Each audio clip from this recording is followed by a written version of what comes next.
بسم اللہ الرحمن الرحیم۔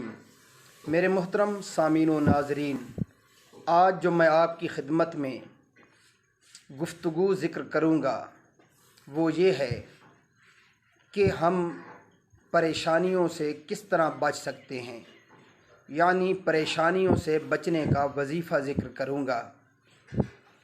چونکہ جس سے بھی بات کی جائے، چاہے والدین ہیں، ہماری بہنیں ہیں، ہمارے بھائی ہیں، وہ کسی نہ کسی پریشانی کا ذکر ضرور کرتے ہیں۔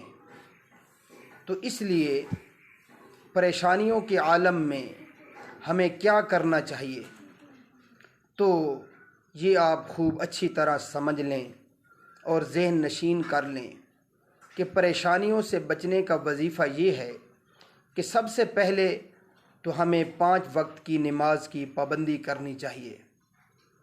جب ہم نماز پڑھنے لگ جائیں گے تو وظیفہ کرنا بھی آسان ہو جائے گا۔ وظیفہ یہ ہے کہ ہر نماز کے بعد 7 مرتبہ آپ سورۃ الفاتحہ پڑھیں۔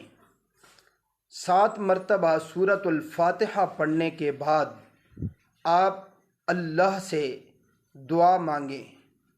انشاءاللہ العزیز ہماری جتنی بھی پریشانیاں ہیں، جو تکلیف دہ ہیں، وہ اللہ رب العزت ختم فرما دیں گے، اور مزید پریشانیوں سے بھی اللہ ہماری حفاظت فرمائیں گے۔ میرے محترم سامعین و ناظرین، اس وظیفہ کی دلیل دیکھیے، آپ کے مسائل اور ان کا حل، صفحہ نمبر 191، جلد نمبر 8۔ میرے محترم سامعین و ناظرین، اگر آپ کو ہماری یہ کاوش پسند آئے تو ہمارے چینل ذوق اسلام کو ضرور سبسکرائب فرمائیے۔ جزاکم اللہ احسن الجزاء۔